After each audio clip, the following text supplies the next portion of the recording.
Today, I'm going to share with you one thing that truly helped me find peace and myself after a separation and now divorce. And so, what I did was that I looked at the things that my ex and I did together, and I started doing them by myself. And I know that that can be very emotionally triggering to a lot of us. And it definitely was. I'm not going to lie. And here's why it's important to do this. And so let me give you an example. One of the things that we used to do was that we used to work out together. And in our old house, we had a gym. And so what I did now that, we've sold the house, I started going to the gym again, started doing the active things.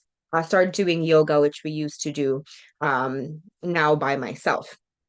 And so, although a lot of people would avoid that, that is actually going to set our healing back because how our brain works is that we have all of the algorithms that our mind has made with, and our brain predicts what we are going to do tomorrow based on the things that we've done in the past, right? That's why we're habitual creatures.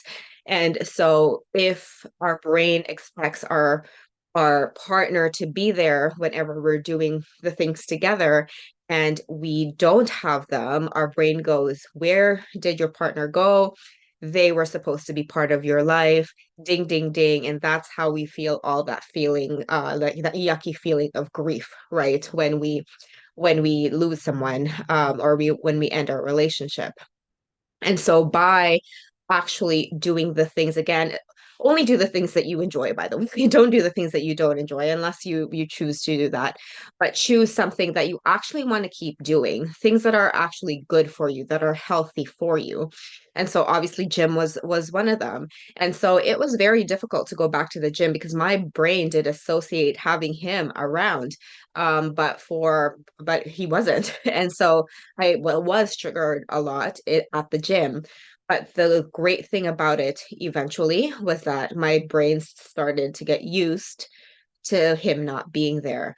My brain started to get used to living life without my partner. And obviously this happened with time, but because I did that, even though it was super painful right then and there, that is exactly how I moved on. That is exactly how I was able to make decisions for my own best interest. That was how I started to prioritize myself first and feel good about it because I was actually choosing to do things for me. I was choosing to not be a victim my circumstances. I started to take things into my own hands and say, I know that this is a normal process for my brain to grieve this way, but I am still going to choose to do the things that I like doing that are good for me. And I don't want to have my failed relationship to be the excuse as to why I can't do this for myself. And just that act in and of itself, how can that not help us with our confidence, right?